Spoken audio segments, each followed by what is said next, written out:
Dark fantasy Journal. But இதை வச்சு கிடையாது, இதை வச்சு. இந்த டார்க் ஃபேண்டசி எம்ஃபில்ஸை நான் ஸ்ட்ரெஸ் ஈட்டிங்காக வாங்கினது. புரியலையா? கதை சொல்கிறேன் வாங்க. அப்போ எங்களுக்கு கல்யாணம் ஆகி 6 மாதம் இருக்கும். அந்த 6வது மாதம் ஆனிவர்சரி அன்றைக்கி ஒரு சண்டை.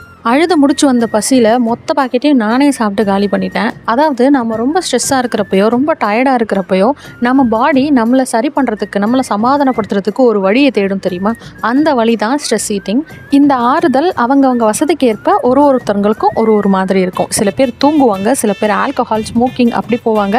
என்ன மாதிரி ஆளுங்க சாப்பிடுவாங்க. இதை கேட்கறதுக்கு சாதாரணமாக இருந்தாலும் ஸ்ட்ரெஸ் ஈட்டிங் பண்ணுறவங்கள ரொம்ப கேர் பண்ணி பார்த்துக்கணும். அதனால தான் அந்த ஹேண்டில் வித் கேரை இங்கே ஒட்டினேன்.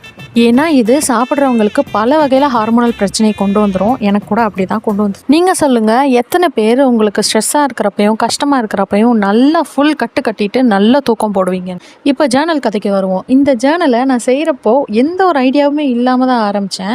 ஆனால் ஃபைனலி ஏதோ ஒரு மாதிரி நல்லா வந்த மாதிரி எனக்கு ஃபீல் ஆச்சு. உங்களுக்கு எப்படி இருக்குங்கிறதையும் நீங்கள் பார்த்துட்டு சொல்லுங்கள். சண்டையினால தான் இதை சாப்பிட்டேன், ஸ்ட்ரெஸ் ஈட்டிங்காக தான் சாப்பிட்டேன். ஆனால் அதுக்கப்புறம் எனக்கு நிறையா சண்டைக்கு சமாதானமாக ஐஸ்கிரீம்ஸ் கிடச்சிது. அந்த ஐஸ்கிரீமை வச்சு அடுத்தடுத்த ஜேர்னல் நான் போடுறேன். இந்த வீடியோ உங்களுக்கு பிடிச்சிருந்ததுன்னா லைக் பண்ணிவிட்டு ஸ்ட்ரெஸ் ஈட்டிங் பண்ணுற உங்கள் ஃப்ரெண்டுக்கு ஷேர் பண்ணுங்கள். நாளைக்கு ஜேர்னலில் பார்க்கலாம்.